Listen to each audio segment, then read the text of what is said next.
Ia whatalo whatu I lau sunga pari tele malole ngalue malo foile whatu toile nei vai ngale aso. Ia muon whatalo whatu lau whai ngā ruenga pa ia lea tua so se whatu whai taulanga whai ona maua maile nei Paul Kalambi o le ta Faasoa Soifua Manuia maile mtanga ruenga o le South Seas Health Care. Whatalo whatu foile pa ia o Samoa tama mo lātou ainga aina foi mo lātou tama songa ia ku mompule I tu au ma lātaua ainga le taima le wa fonti e whatalo whatu foi I mātua mātutua lātou o loo ngase tonu ainga tonu whalmai ia I pele nganga o le tuam whamalosi wa o io le fomai I whatalo whatu foi I so se tasi lavo mwhai o na maua le nei whasaralaunga ia malore Soifua malore lange ma ia o le nei vai aso ia o loo whaawau le ma Paul Kalambi le vai aso lenga te nei o loo mato lua pea ma le sunga ia fui po le fionga ia tilomai ia o tilomai o le ale fasino ia tole foa le fiola ingsa kuala su ko le foa marka auso fa pesua dal ka it farfiku mal makua ia ka wovea ia o pe fo ia o nga lau sila fia fo nga fa lau lo fo le vai aso vai ia o se kausi Soifua fa mawinga wa roa fo ilo na tautua I kongo kanga luenga o le Soifua maloloinga I fa pe fo kongo le South Seas Health Care te le fo ilon sila fia I so se vaenga o ngase I o teiminei I o lo patino lava I vaenga tau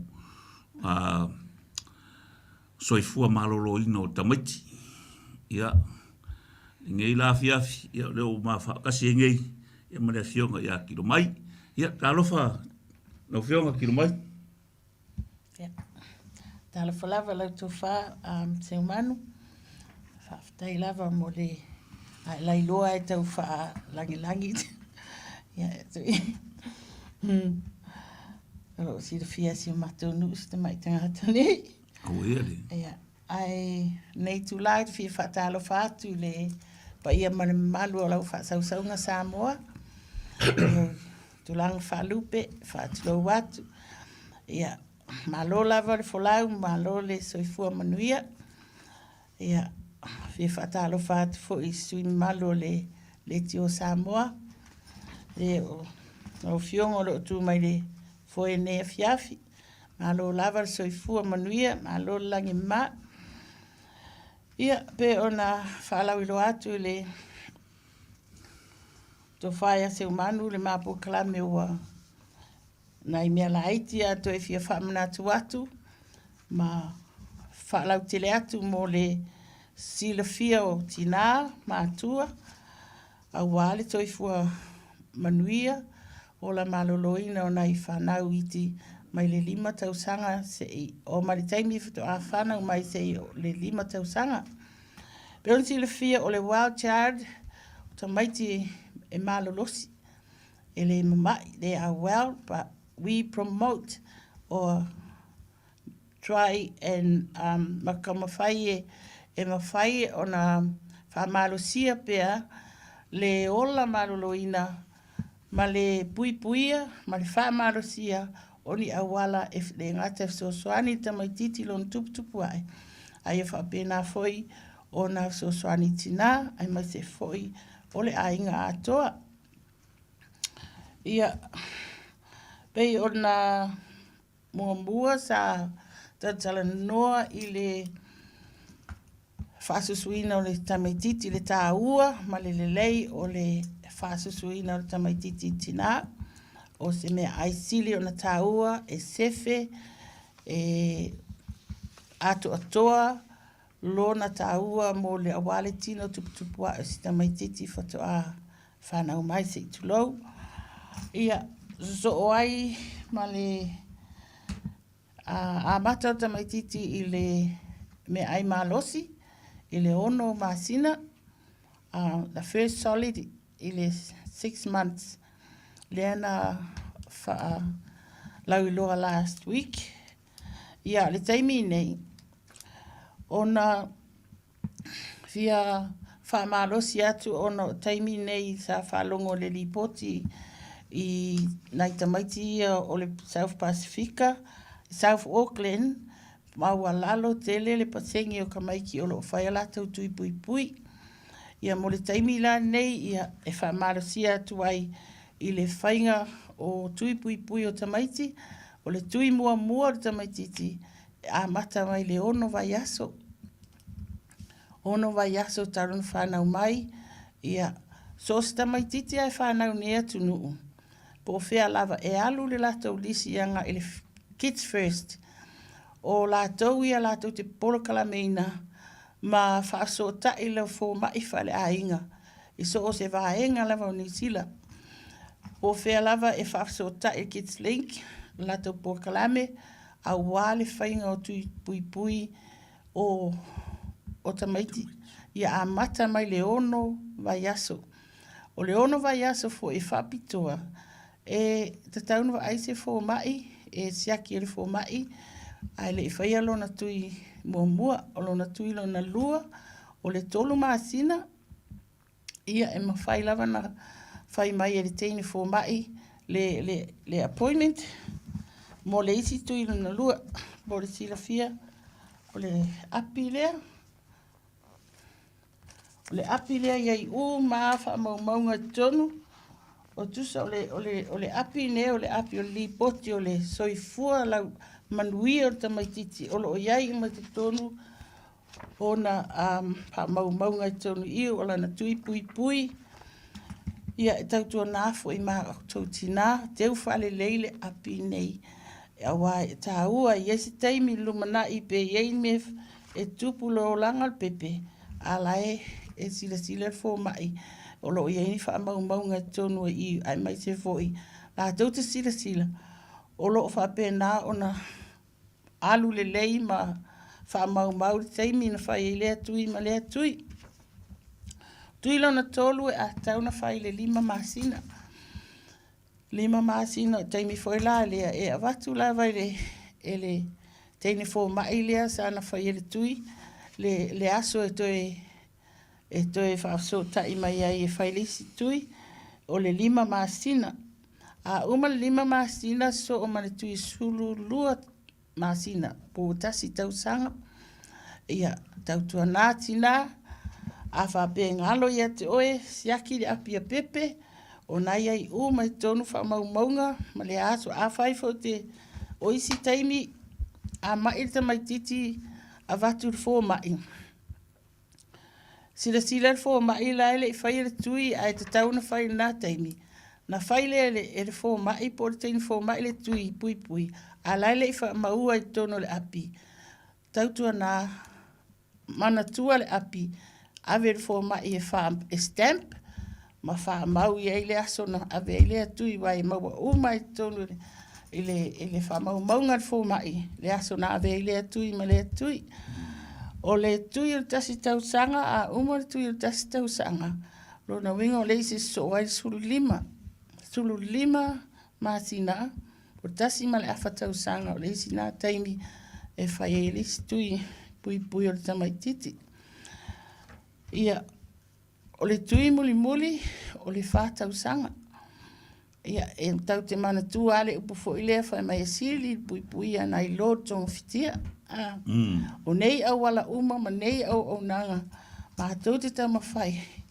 Wha ma losi, ma apo ai, ma tau mawhai atu ina ia mawhai na maua pere tamaititi le ola ma losi ma le malolo ina. Awana i aru so e vai fo mai. Wa voele foi leva mai. O fo mai mo e mai. Ia a mai lol pepe. Ia te fiu sa fai o e vai fo mai. Malo. Faftai. Na oficia la, na ofionga tiro mai fa mori. O le ala le pasengi le we le yengi le fa pe wala kiki le pasengi ka mai ki o Pacifica. Ele fa yeku. O le lipoti le na ufalo ai le news. Torsu whapasene o te maiti Pasifika. Na le torsu whapasene o te maiti Pasifika. O leo o whaitui. O lona winga ele i o atu ele 50% ia ai fika atu la le to atele o te maiti le alala i au kirangi saute ia a le pasene o tamaiti o whaatino o whaila tautui. Ia wa o wha maunga uma nei. E sia ki uma ne Soifua maloloina. Awe o malato wha maunga e o whoila le vaenga le o le Kids Link. O la tau wa ia e la tau te sia ki ina tamaiti o whaitui. Ma tamaiti ele i whaian tui. O ani i whoringa wa ai o kamiki e le i whaia le ngā pe kasiare kui sa ware ua whakausanga le whaia le kui le o ngako. E engi i whoringa wa ai a whoi o long kupu ai.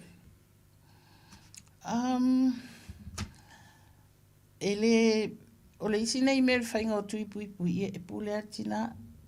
Ai isi tina e a whoi le mana e whaila tui pui pui o lana whanau ia ele whamalosia. Ai a whailali poti ia ingi i taimi fo ia pe mamai tamaiti nau mai. Ia e tilo fo ilali fo mai. A ngā i tua le history o le tamaititi ma le tua ngā mai o le a whaina i le tamaititi. E tilo ia e fua ngā le tamaititi o le e le ia ma atoa le tausinga o atoa le ia na tui pui ma siaki bea uma whapena ia e kaumpea ia ngai le tamaititi le ai ma se tui ia o da fo bai le whai ura tulanga me whapena. Longo winga ele o ia se vaenga whape whamalosia le kui o kamiki. Ele pio kwa ku Samoa. E o kua whairoa kui kapu e mo mea kamiki ra e mumusu e afu. Whamalosia whainga o kui o ngai kamiki. Io ole whainga tāfo e o nea tunu ia wa a watu lava le whautuanga ma ia ele mwhaina whamalosia e sisi. A le polenga. Mana tua le taimina sa wale outbreak o le misol. O le isi fui wha mailea. Ia, talo whaina isi tamaiti. O le tele o tamaiti nei nā whai. Ina o la tau ola. O tamaiti ele, ia ni tui pui pui. Pero tūlanga nā le tau whai ai wha malo si atu pēa i tina. Ia, alofa gia, lofa si au taba. Lofa i se, ole o loa tā ua na fua i mai ele atua. Ta maiti, ia, e whaingita, ia nā, le whau tu lava o le Soifua maloloina. Ia, ai, tautua nā mautau. Ono o lea lava ua i loa, le senga o le tamaititi, o lai folo lava i le whaasolonga ana tui, masiaki, bea uma, ma tamaiti, ia, o lai lava e whaalonga tātina. Ia. Ia, ngā ua. Tō whaafonga mai Samoa i whaukuanga fōi a le whionga ngei a tiro mai. Tā ua i o le mulimulika i whaukuanga whomai. Ka mai ka i kausi mai. Wa o le kele i o ngei mau wha mai o amakanga whekulegi mai. O le misela, o le rupela, o le fulu. Ia mangisi wha mai fō o le vola. Ia o le ngei lawa kau ke whea ngai markovi ki se fulu iwa. O longa winga. O kui ngei e tāua ke le mo le puipuia mai o Soifua o lo walo. Pe o ngā kaumwhai a kuaia ia le whionga ngei le kausi Soifua. Ia ma ia o ngā e le eisi malo si anga ke le ia ki la kou e whai o ngā whai ani kui. Ia e whaukua kulawa inga ia maua i e lo walo le kingo malosi ma le Soifua malolo inga. Ma e ke fia foi ai kupu ai. Ola le lei, malosi le kingo. Ia onga e koe sila la ia i ngā ruenga le sa e whaia mo si o walo. E kai pei lava o ngi ngā ruenga fo i o se kokonga o se la au. Whape ngā la walonga kupukupu ai. Ke fia sila aku a makanga pui fui ka au, fui le ouli, fui le fiafi. Se i o inga ola. Ia wa makanga e fia e whape ngā fo i le kaumwhainga fo i o kamai ka i kausi mai ngei. Inga ia mawhai o ngā pui mai lo walo mai nisi wha mai koe e oso whaapo se mai ia alaua umanga whai kui e pui ai. Ia, isi la resi vahenga o le afoi, o le iu i kakarangoanga i le... Ia. Le ina si whamanatu o tupea a le ngata i lea. O te mai titi fitu a whanau. E tā ua le mea aile lei. Le alana whata ua whamalosia o le sifoi nei vaenga o te ilo o le maulalo fo i ale Pasifika. O le whaasusuina o tamaiti. Breastfeeding. E tau mawhai, mamātou whautuaina, tina pe mawhai na onu sai whaasusu le pepea te ia se i o le ono māsina, lona malosi ono tele o nei tina e whiangai mga luenga. Ai a mawhai na maua te mai titi le tā ua le mea aile mai le taimi fitu a whanau mō lona tino. Ua sili na le leili na. O le si foi le poti na e maua lalo tele ia le i tina Pasifika o lo whaasusu ia lato ia tamaiti. Ia le ngata foi lea, o le whamalosia o le si vaenga. O le tangata ale a pasusu tangata ale soifuanga. Le nei vai taimi, o maa nai an mata noanga masi na walwe e a foi enroll mai le new baby ana leila. Ia, o si tina o lana pepe fou, e se fia le tina whawhiloa i ma Talanoa o fesiri atuale iai o whaasusu ia o seutamu. Ama ioe, na oa ua, whahatu ia o a seunanga o na fesiri atua e fia whamai oi. E sili a ui mai e te au whaasusu te au loktama. Taunga tāle tau le mato rent le iai, ia o wale lima se lau. Ma le lua potu moe, whatau mai le napi, whatau mai le wipes. Ia mea uma whapena, ia whika atu le la pākeki, ia o whai o la ua la whamoe, fia whatau se la whale. Ia ele mwhainga sefe se la whale teiminei, o se la tupe. Ona o le, na o lonto o lua le whainga luenga. O le ala lea ua mana o ia e whaasusu ia te ia. Si, o isi vaenga tā ua nei. O le tau mawhai atu ai. I nai o tātou ainga, mai se o tina. Aure tina fōu, tina nei. First time mum. O langa pepe mua. Ai ese le vai whati. Ia vai na fō moe pepe, mauholau teimi e te mālolo ai. Ai oi. O le isi nā whainga o fie... Tama whai whamalosi atu fo i tina ua o. O le tamatiti ola, e le whanau mai. Tā ua le mea ai. Mau ailona tino malosi. O le ala foi le alatu teine fua le pepe. Ala ele i kei nā le weite o le pepe.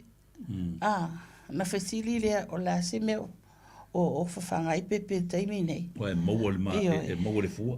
Io, e maua i le fua, le ngata wai tau ana pāleni, le mamawhore tamaititi i lea, taimi po le taimi o whawai aso, ono vai aso, whaasosoro, i whetau i le leina na tuputupu e lona umi, o lona mamafa, o isi vaenga na mwhaina na maitau ina ai.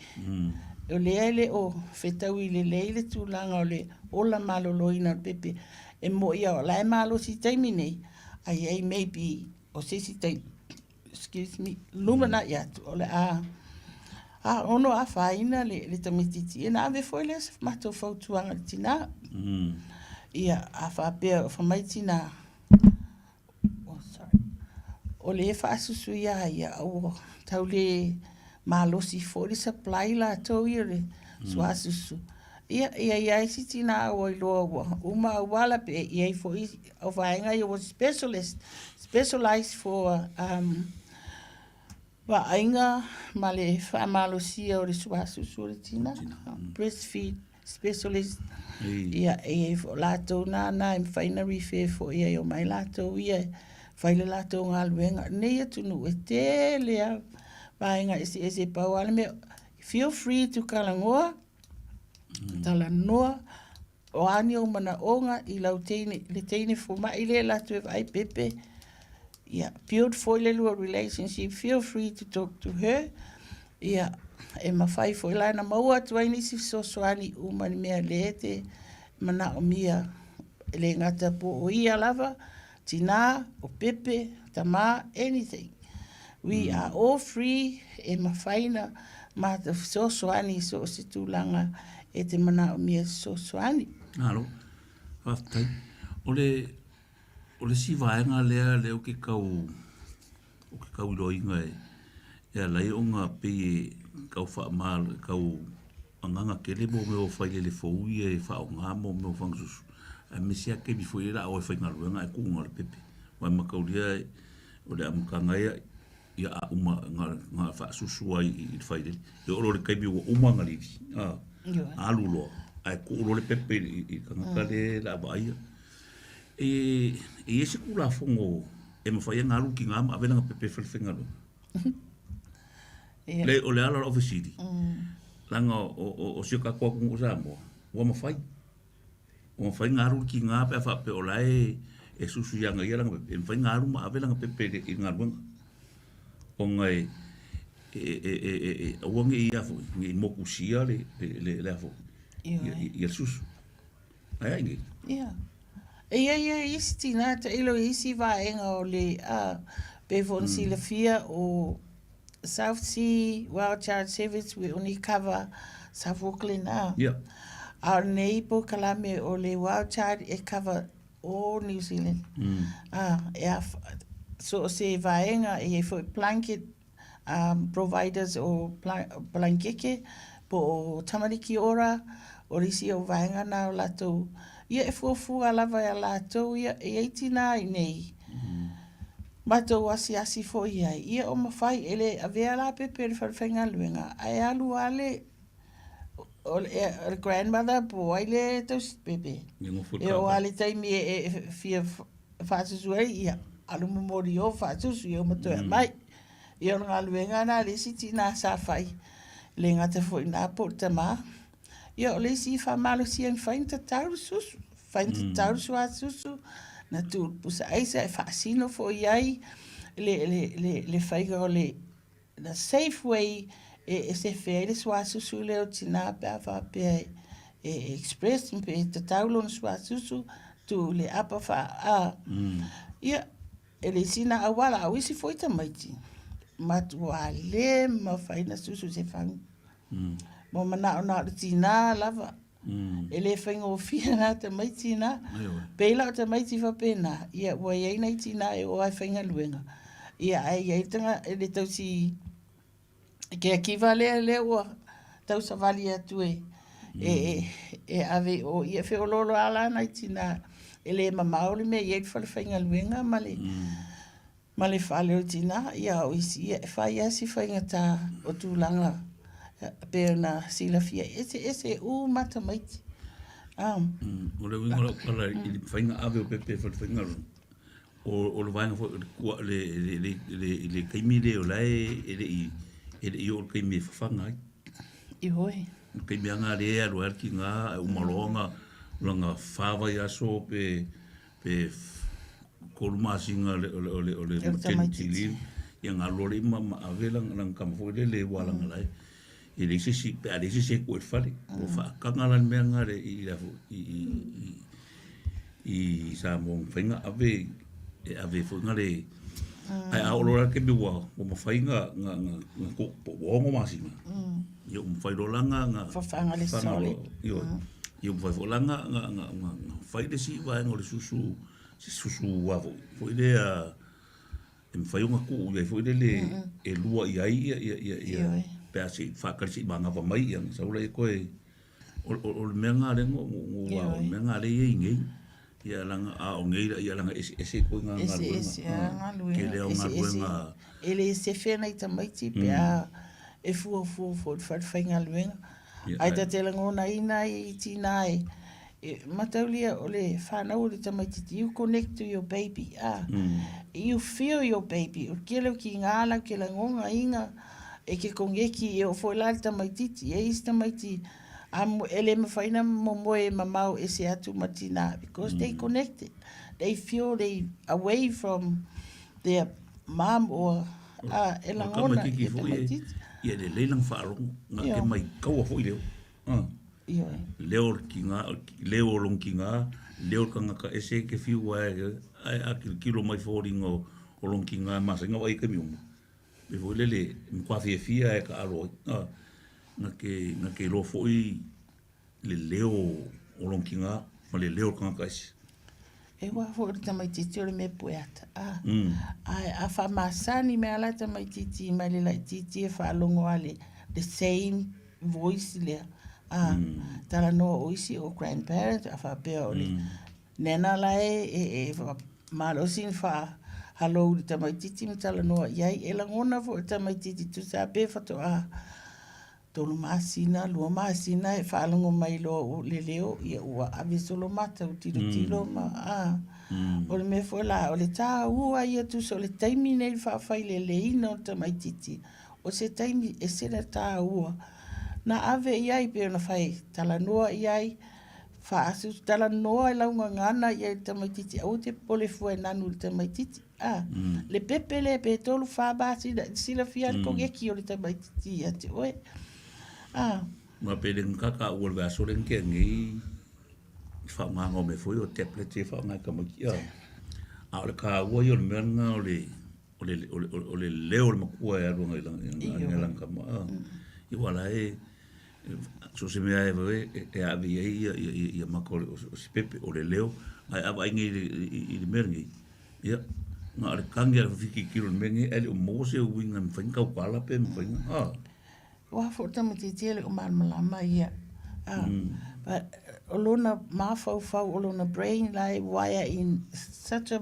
way po ali vela tilo ai mo ngeki longa mafau ia ele o malama ia le winga ole mele tilo ia pena fa atu ele fa malo si e mato na fa tu anga tina e ma faina na fa tilo ele te mai titi just have a break ai fai ma ave ese a wale sta mai titi wale ma fai na ave ese wo fa tau sanga lima tau sanga o le sta mai titi ele fai na lu le aonga wa le tala le tina le ma faina ona e manga o al telefoni kai mi uma ia ole me ana tam titi te longa vatu e telefoni foto ana ale wo alu le la lima tau sanga o tamai titi ele mo fai fola la oso malalu special school pero ta o le taimi o le puti io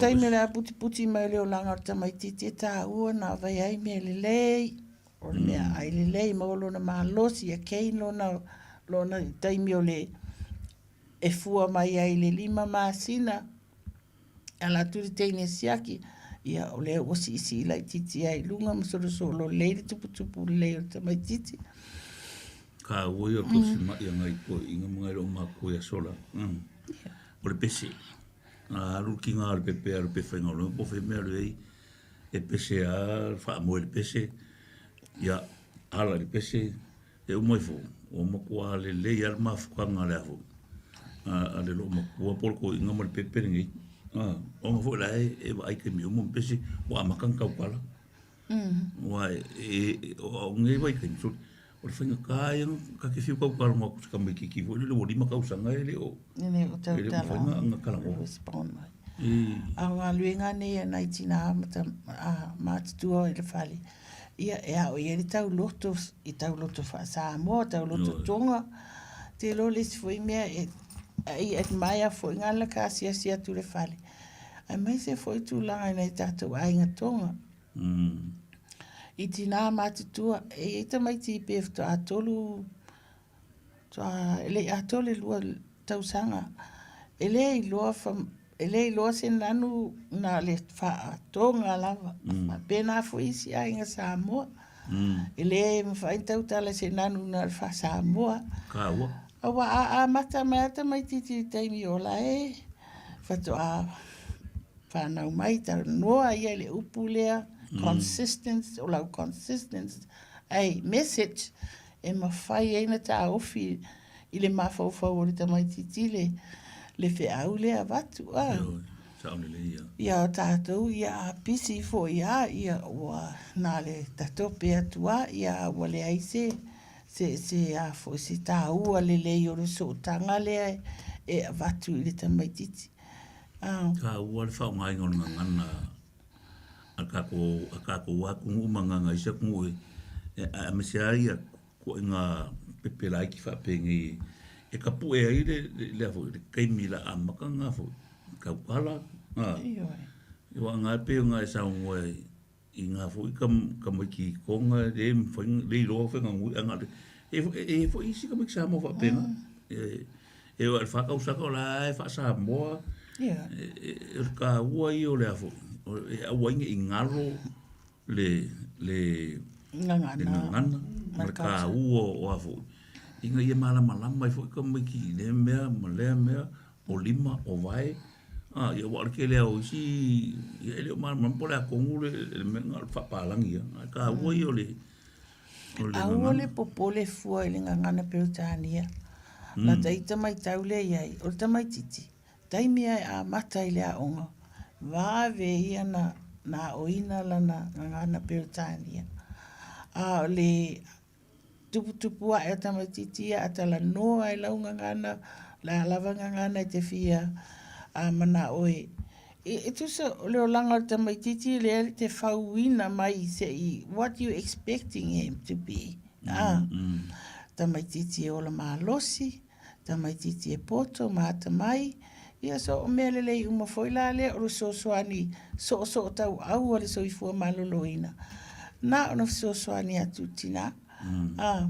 Iai foi ni mea mana mia so soani ia o lo so tai mai pe telefoni po a wala fa faingo fia ina maua le so tanga ia maua pe le fe fa malo sia to so le si le wing o le promotion is just empowered to protect, empowered to stand up to fainga wa ia la to look after himself I ma fa malosia I ma faina ma opene malosi malato malmalama I le ngata I le vainga o lato whanau ia ai ma se fo I o le o lato fo ia o la maloloina Soifua maloloina I ma faina na maua le soani ai pe o le tele au nei vai taimi ia o le social needs a le e pesi mai ai tele o nei ainga o tautau fale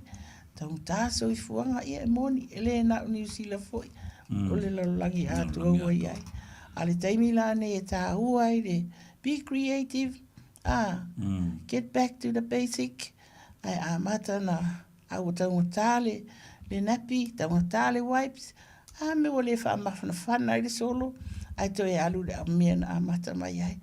Mawhana whana e a ngā fōri tino o le tamaititi. Pe a wha pe e wha mawhana whana le a fōri le flannel ai solo ai nei lo le whaatau o le a fōri wipes, ia o le nappy, ia o le apasusu. Tūlanga whapena. E sa o le ngai kala. Tilo mai. Whai mai o le pepe Soifua malolo inga ma de leilong kausinga o se kamaiki ki potoria. Ata mai fo lona mafau fau. Ata mai. Longo inga la sa ola kala le. Iyo.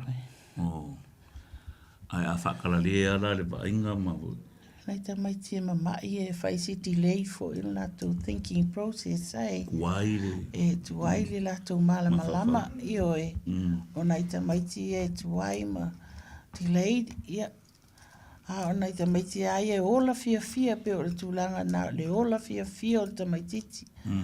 Le lay support, a le mātua, o le ainga, ia o se tamaititi fia o le tamaititi fo i mata. A tamaile na tamaititi. O angi whaafika hauri o whea ngai ngiringi, mai kau ma o koua o kore le whaki ngonga ruenga o i kua ngai ainga pepe ma whailele. Ni whaafika hauri fo le i ia o kou. Oi. Ma le wā ma whailele ma le pepe ma ainga ia. E te lea whaafita auli, te lea whaafita auli o ngā luenga wa mātou lai mātou te asiasi ai whale. A whaapea fo e alutina e whainga luenga ai awelita mai titi li teikea, ia mātou te o a so tai fo i o e asi ma siaki pepe tono li teikea. Ia ele ngata fo i nā, o te leo na isi ainga o le move o sui telefoni, sui address, ele so tai mai mātou, ia ele whaingo fie. O fiu sai. E fiu e sa ili po fia o iai, ele pe sui latou telefoni, ia pe sui, ia tautua nā ma o tou, tina, tamā, ia a whai e sui la o address, ia tanga ia o nai aile e mātou telefoni, nai ai tua, so tai mai pele ngata foi ne na South Sea o aile teni fo mai any wild child nest so vai lau pepe vili telefoni foi o matole o sifi I mai o tara le o mato I Manuia ia fa o via I fonga luenga ngai lo le meta te fiu e vili ia le ngata ina e o atu e asiatu ia o le ini sile no fua ia ai mai se o le tau fai atua ai mai se na ista mai ti a fa pea o le reporting ia le bukarfi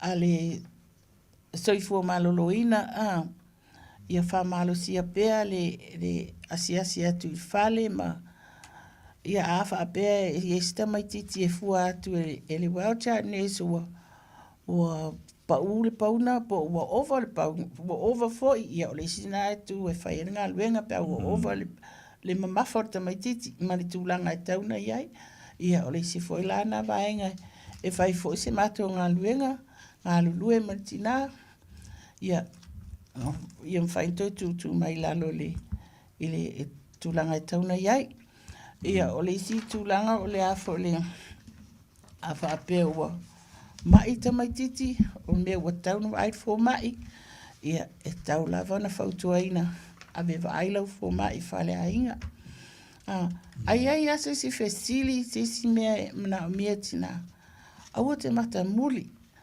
ai le matau ti le taimi nei ai nei te ni tonga e whaina watu e Talanoa I'm sure there are a lot of Tongan half-caste Tongan Samoan half-caste Niuean and Cook Island and I think this time this is a message for you moms and parents, Tongan, Niueans, Cook Island, we really need your support for our children, Pacific Island, because the number of immunization is very low. So please be encouraged. Make sure you take baby to do their immunization from 6 weeks, 3 months, 5 months, 12 months, 15 months. So please be encouraged. Make sure baby has to do the immunization. There are 3 providers I know that's active for Wild Child Service. There's a Plunkett, always Plunkett is a big organization. If you're not too far, not in South Auckland, and you are West Auckland, please contact Plunkett. There's a 0800 number, 0800 993 922. That's a number you can contact the Plunkett service, and they will let somebody, a well-child nurse, come and check your baby. It's very important to check your baby. Under 5 is a very vulnerable year of life, and it's so important to make sure baby has a well-child nurse, and save your time for going see the doctor, and save baby from being sick, and something that we can do instead of waiting until baby is in a bad condition. Sometimes if we identify any problem that need to see a specialist, we always recommend to see your family doctor, and then family doctor will check, and if he wanted to refer to a specialist, then they will refer to a specialist. But with a Samoan in South Auckland, this is a number for any emergency. If you see that baby is not well, like there's a bronchitis, flu all the time, runny nose, and you're not feel comfortable, ring 111 if emergency. That's the health. That's if anything like concern about baby and it's after hours, you can't find your well-child nurse, ring 0800 611 116. Mō tātou a whapea ua whaisi o popole te maititi wa yeisi mea whale tonu teimi ua lei atoa, after hours. Wa fiu e vili fo mai, fiu e vili le o varu se lau, ono tasi ono, 24/7 service, e ma whai larva na sosoani atu te si ate, oe, wa te maititi fo e iaia ono mea te tupu. E malosi a tai au te fo o le fiafi o tau whaisi whale tori au le popole. Ai olo ia fo ia numela in whaim so tai. Numela ne South Sea Healthcare, a whapem na mia le fo mai, o le oiva, lua fitu tolu, iwa o tasi fitu, those are for doctor's clinic, pa solo pea le answer machine, po le fo mai, pe tene fo mai, la whaasino mai lava ia te oe, o le water service, o le oiva, lua fitu tolu, iwa o tasi fitu, o le extension lua tolu e mauarisunga ia whitalai. She's a coordinator of Well Child Service. Ia whaim so tai nai mo Saufisili, po ni referral fo te mana o e te fia mana o mia, so antenatal midwife. Tele na na istina o le vili mai fia mana o mia se midwife o na ua Manuia ina ila ua i se tamaititi ia ai o lo iaile o nanga free. It's a free antenatal classes.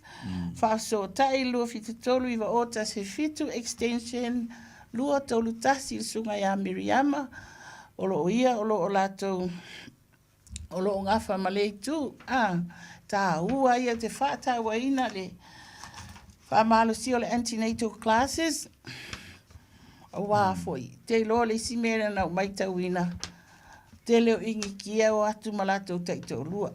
And I wish to see Pacific Island come mom, pregnant mom with a dad. I don't know. Naitinala. So do quale agan. Ioe, kia. E vili e tene na text mai, after by whaina vili mai fo ia tau ia en whaiana o refer o tau le me tauna iai. Ai le, o le tele na India. E vili mai whamoni mole. Wow, you know, for inki e mga wa se whirikupe. Ia e alua le mea ele free. Ia, we have free classes e whaila wa onga prepare oe. I le taimi o le maitanga, ia whapena phone prepare, le tina mo le taimi o le tu ina o la ua ma le tangata fau. Ia mo le kamaro. E tā ua tele whamalosia le iai to lua. 2 is better than 1. That's what I thought is support, le leo support. Inki ai la to tai to. O pisi ke kamalo. Ke le lo kamalo le la le. Ola me muse alwe. Esa puoto lon to lua. O nga luenga fai to lua. Mongi lawa. Ia ale le lisina me te mai tawina lo ta la tu estias. Ia wa ye fo taivi o le lavati na fa susu ia la tu tama fa pale wol pep. Ia le ngata fo ina ia o tama ia le fa ma fana mai le susu po le puti multina la sa fa. Kausinga fai. Io o nga luenga fai to rua le singa luenga fai to tasi le fa pena tina. O ale fo fai nga luenga tina. Olo na winga. Ia e tau fo ina na ngā lue whata si mata maa wata maiti. Ia. Sea ula ai fo i isi unungari. Ole maa whanga i ore kamaikiki pepe. Maunga maa kua. Le wa e la o ka uangi le mele ole ka unga i maa kua ki me. Whai ia o onga i. Iyo. Longo winga maa whanga. Nanga lenga wha alongo ole kamaikiki ole kiki i leo a i e lua. Kemi nga apuki ai le ka paparunga nga ia makua i le mfailanga ke ese maunga makua langa ole anga nga ola whakasi mai nga ola e wha o pawai o kamaka ia e tama matina aru fuera al kama e pe emisia kama giki aru fuera kinga emisia fuera kama giki o nga ole mawhangwhanga la le ole pe nga e ka ua mai le amakanga le o whakasi o urungari. Ia se whaira singa o whaukuanga i urungari, wale o i e kakarangoanga. La leo i ngaro. Ai masi urungari i laiki, ko inga i kua inga fōi. Wa inga kongu re wa a makalonga whaia o onga, wa mai i rikingi, ia whapero.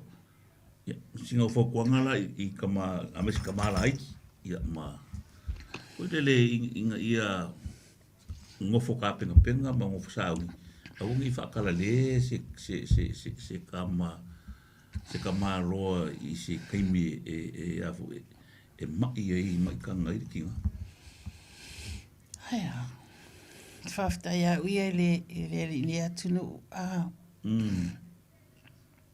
atunu fo se a onga le i devana min o taunu fa malo si a linga lue fatas e folisi mata upu ta ole parenting ta ua ia ole ia i umo mātua le taimi e o la ili tamaititi o ia ili ole alofa le taimi le labor pain ne tinga ina ai there's a different feeling when you put baby in your skin to skin le singa vaenga skin to skin ia ela ngona lava ele ese ngani taimi ole alofa ele taimi le amata mai na build that relationship ale tamaititi malontina ne ngata leo tamaititi malontama ia o stulanga lava e tauna whaamalusia. Ia ono tātou fo ia. Ia sao ai e pulea. Ai o sere tā ua. Peo le mena na mai tauina ia uia i nai tangata e viri atu. Most of Indian, they call a viri atu e whamoni mori po. Whele whai e le tau onga lea. Mo pregnant mom. Ia, e whahate, ia, tu sape whainga luenga. E whai alanga appointment i whainga o mai malona tina. Malona tōrua. Mai tauna whalongo.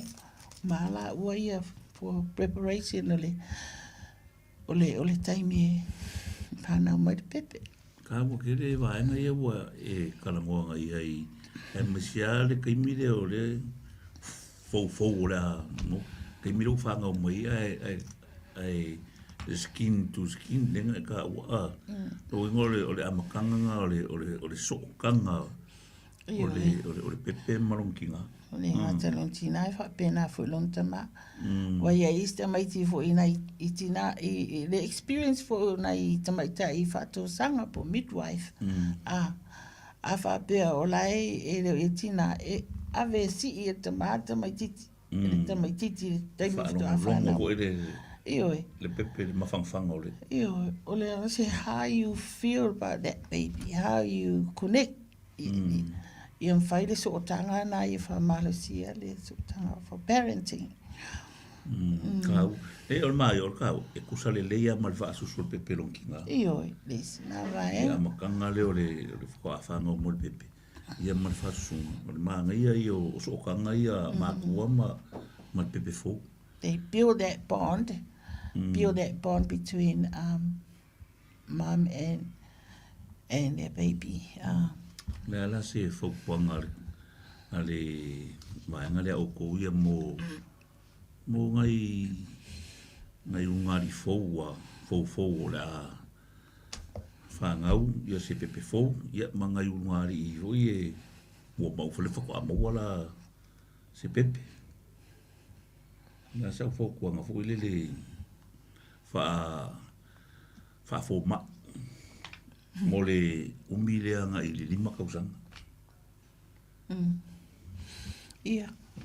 Whamalosia, ia na i whautuanga, whamalosi, ia ai, le ainga malua, e tā ua ia o le to'alua, ngā lue whātasi. O le ola fia fwina o tamaititi, ma le saunga le mu, o le tamaititi, ina ua, o lai to'alua, tamahama tina, le taimilea, le ngata fwina, o sapota le ainga. Tā ua te tu whātasi o le fwifuma te leo 5 mai se avenga, te leo le vaai, ia a misi mai i, ne vaai e lesi i a lawa, mai se ona isi a inga o whamanuia ina i meo māsanga, o triplets, ia tā ua ia le supporta a inga, i le taimi wa o le ola fau o te manatua aso ia, te mai se whailele, i Samoa.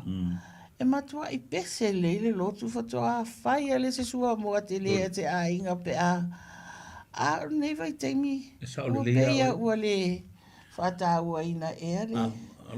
I asola, a i whailele i Samoa, e a fui, e wala au lia whai au, e wala au lia whai au e whailele i e le afiafi, whare a inga umarola e whakawawai. So le awaso ngi nga ola o pepe fou o mai o le fale ia fai ron mai o pe foi lele wa le ise a mga i o le rofo le wa maka kapuai o fai fe au o le ainga sa kapua ia ke minga foi le sa fe alo e male mamafa male ia nga ola pero ka ko yo la kula fresca ko KFC Maua KFC alua ole o asola ia ke manguai po le alma mau le linka vale esa vali al fai fe au me le fai le talo mo le loko ko esa vali mai ke minga linka vale a me se ko ia ke mi ia lo fai ka vale ia o ngaru nga fai fe au isa ngaru lue kausi uma le la fuma moi e pa lengi your physical life, mental life, your social life and your spiritual life ia amata lantu to mai le langa tamaititi me laititi ia e Faasoa solo ai na matua o la ia wa te me nei vai taimi o pei o pule taimi fo ina ia inga tilenga luenga ia tātou wā ia na le whangu lava au ane ingalo peia o le upua ia vai taimi ia. Pua lava mea tātou te whaia o ne ingalo le atua. Alo le alofa silisili na mai le Soifua ma le ola ma. Manuia ma le Soifua ma loloina. Mano, e se si meti fisa ungo ia e le whaumarka apol kalame. Ia atonu le toni me. Lawa umana whaalau ilo atu ia telefoni a be eisisi o telefoni na o toi mantua na toi whamanatu atu tautua na ia tina I o loo maualalo lava le li poti a tātou a Pasifika. Te whaalongolongo e taimi e tusa e se fulmo tuputau sanga o le ofisa o Pākiki, Budget Service. O le mele na lu i alota loto i ai. Te whaalongo ai li poki e le whai mai Pasifika is a very high risk of health risk. Ta maiti o tangata mātutua. Why? So e te tau te whaftai ei fo i nai alii ma fo mai Pasifika whaina lato a mataina nei organisation a tangata aia mo Pasifika. Whai fo ina so soani atu o le ani au wala e mawhai ni wha malosia ia fo ia nei li poti o le high risk i tātou tangata le ngata i tamaiti o tangata mātutua. Everything's high risk health. Ia e tautua nā, ia lo whangia le atua le lau soifua tina tamā. Ia ai mai se tautua nā vainga o nei tau walo ma whanau. O le lumanai leo o tātou ainga. O le whanau le lumanai o ekalesia, lumanai o le nei e tunu. O le malo.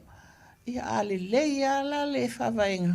Ia tātou wa ia fo ini tai sili na le lei mata mai. Tai ia le tātou malo ma le tātou atunu. Ia ai vi ia ai pia le tua. Ai tai le kalesia. Ia, malo whaftai lau whionga tilo mai. Ia ngā le polkalame mo tātou le nea fiafi. Ngā sa whonga i ngā tue le whionga ia tilo mai. O le sunga ia fui au mai wao tasi. Ia o ia o se tausi soifua whamauina. Ia o lo ngā whanei mariwa aingo o le soifua malolo ina o tamaiti. O le nā foi watu i ngā atu whautuanga, ia a o ni mangaku foi, ia a wale soifua Manuia o mai o ko walo ma whangau, ia ngā wapeo ngā wha makala ngā koe le peonga ia tiro mai, ia ngā le kolu se fau whapa senge, ia kamaiki o Pasifika o mangwhai kui, a o lesi ango o isi pasengi. Ia, ele lopo o feo iai. Ia, o ngei lava kako ke feo a imwha akasi ma wha ma. E de ngaka lai a fia i kako makua. Ai maisi anga i alo la iki ngei o lo kupukupai. O la kou o lumanga i o kako ainga. E wha ua kako ngafa. O la kou o lumanga i o e karesia. O lumanga i o kako ngu.